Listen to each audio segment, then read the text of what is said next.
Bismillahirrahmanirrahim. Assalamualaikum warahmatullahi wabarakatuh.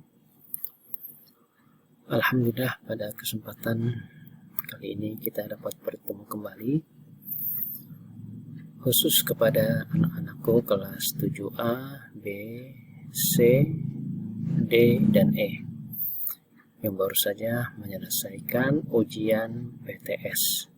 Mudah-mudahan hasil yang kalian raih, yang kalian kerjakan, mudah-mudahan membuahkan hasil yang baik. Pada kesempatan kali ini, anak-anakku sekalian berbahagia, kita akan melanjutkan materi kita tentang Al-Quran Hadis, yaitu mengenai kekuasaan dan rahmat Allah Subhanahu wa Ta'ala.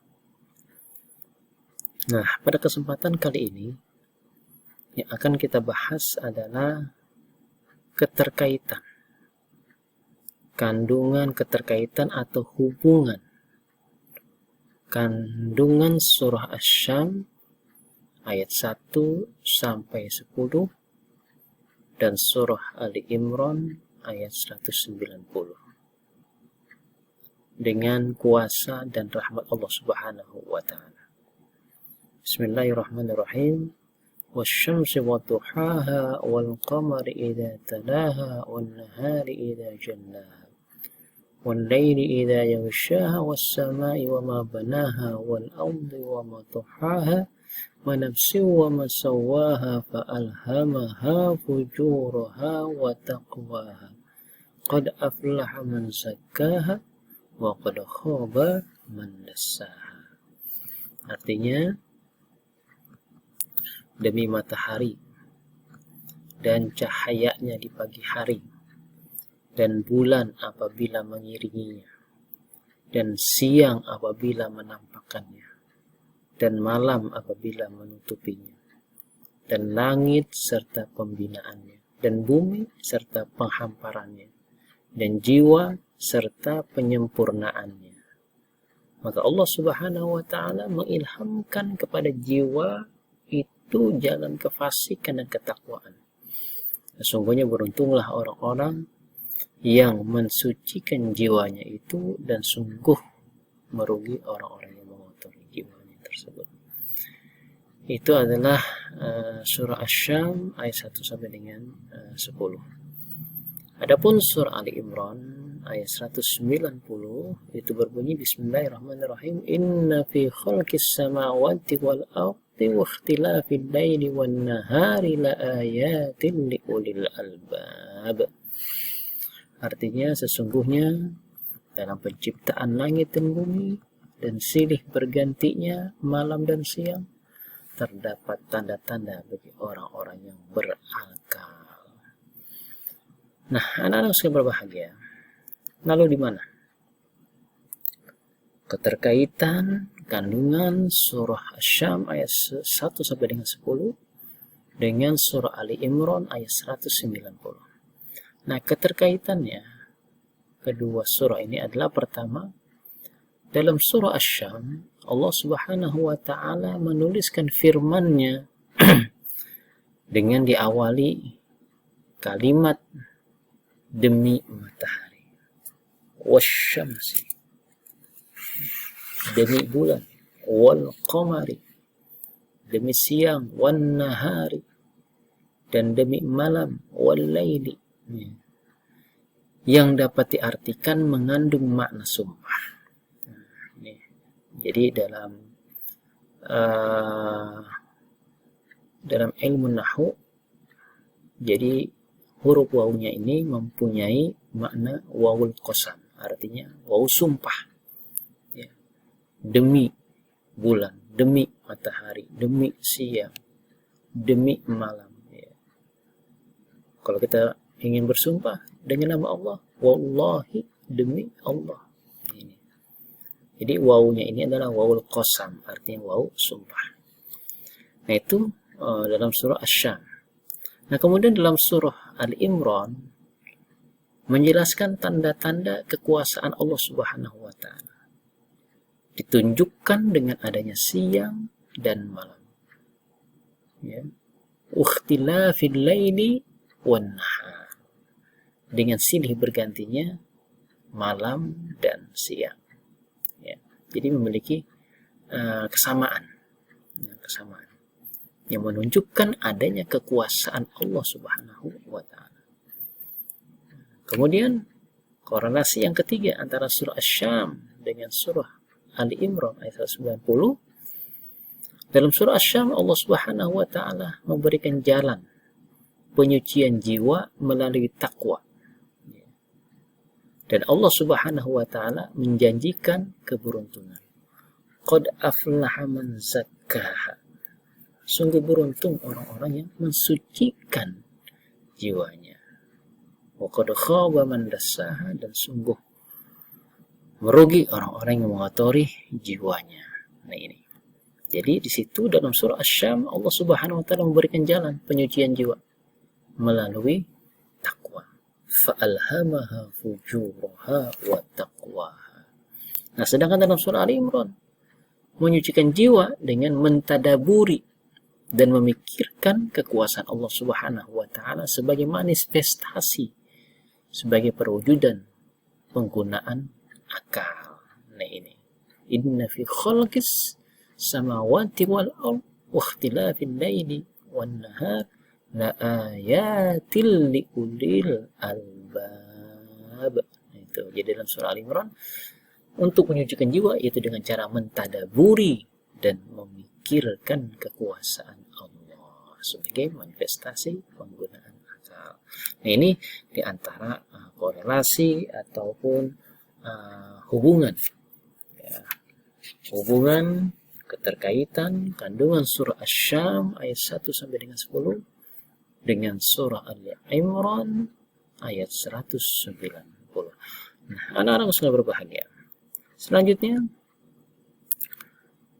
bagaimana kita dapat menerapkan kandungan surah Asy-Syam, lalu bagaimana cara kita menerapkan kandungan surah Asy-Syam dan Ali Imran dalam upaya menambah ketakwaan kita kepada Allah Subhanahu wa taala. Ya, di antaranya pertama yaitu kita senantiasa mengambil hikmah yang terbaik atas kejadian yang terjadi dalam kehidupan sehari-hari. Kita senantiasa mengambil hikmahnya saja. Berbagai macam fenomena, berbagai macam peristiwa, ya, baik kejadian yang baik ataupun yang tidak baik, kita ambil hikmahnya saja. Kemudian yang kedua, selalu berupaya mencari rahmat Allah Subhanahu wa taala dengan jalan ketaatan kepadanya. Itu cara kita menerapkan kandungan surah Asy-Syam dan surah Ali Imran ayat 90, ayat 190 dan upaya menambah ketakwaan kita kepada Allah Subhanahu wa taala. Yang kedua yaitu dengan cara kita terus berusaha mencari rahmat Allah Subhanahu wa taala, yaitu dengan cara meningkatkan ketaatan kita kepada Allah Subhanahu wa taala. Yang ketiga, selalu berupaya untuk dapat menjalankan ibadah sesuai dengan tuntunan. Yang keempat, menjalankan sholat 5 waktu dengan tertib. Dan juga kalau bisa tepat di awal waktu. Dan masih banyak lagi. Itu diantara cara kita menerapkan kandungan surah Asy-Syam dan Ali Imran dalam upaya menambah ketakwaan kita kepada Allah Subhanahu wa taala. Nah, anak-anak sudah berbahagia. Kita lanjutkan kembali. Sekarang yang akan kita bahas adalah dalil hadis Nabi Muhammad SAW tentang rahmat Allah Subhanahu wa taala. Ya, kalau tadi dalil berdasarkan firman Allah, sekarang dalil berdasarkan hadis Nabi Muhammad SAW tentang rahmat Allah Subhanahu wa taala. Disebutkan dalam surah hadis ya dari Abi Hurairah an Abi Hurairah an Nabi sallallahu alaihi wasallam qala innallaha lamma qadal khalqa kataba indahu wa fawqa arshihi inna rahmati sabaqat ghadabi rawahu Bukhari. Ya. Kalau lebih jelasnya lagi, lebih lengkapnya lagi, itu haddatsana Qutaibah بن سعيد حدثنا مغيرة بن عبد الرحمن القريشي عن أبي زفاد عن الأعرج عن أبي هريرة رضي الله عنه قال قال رسول الله صلى الله عليه وسلم لما قضى الله الخلق كتب في كتابه فهو عنده فوق العرش إن رحمتي غلبت غضبي. أخرج محمد بن إسماعيل البخاري في الكتاب Bada'ul Khalqi. Nah, artinya telah bercerita kepada kami Qutaibah bin Sa'id, bercerita kepada kami Al-Mughirah bin Abdurrahman Al-Quraisy dari Abi Az-Zifadi dari A'raji dari Abi Hurairah radhiyallahu an, yang berkata bahwa Rasulullah SAW bersabda, ketika menetapkan penciptaan makhluk, dia menulis dalam kitabnya yang berada di sisinya di atas arsy, yang isinya sesungguhnya rahmatku mengalahkan kemurkaanku. Hadis riwayat Muhammad bin Ismail Al-Bukhari dalam kitab Bada'ul Khalqi. Nah, dalam hadis ini dijelaskan bahwa di antara sebab-sebab turunnya rahmat Allah Subhanahu wa taala kepada hamba-hambanya, yaitu pertama kita bertakwa kepada Allah Subhanahu wa taala. Jadi kalau kita ingin menurunkan rahmat Allah, yaitu yang pertama dengan cara kita bertakwa kepada Allah Subhanahu wa taala. Dalam firman Allah Subhanahu wa taala dijelaskan, walau an ahlal qura amanu wattaqaw la fatahna 'alaihim barakatin minas samai wal ardh.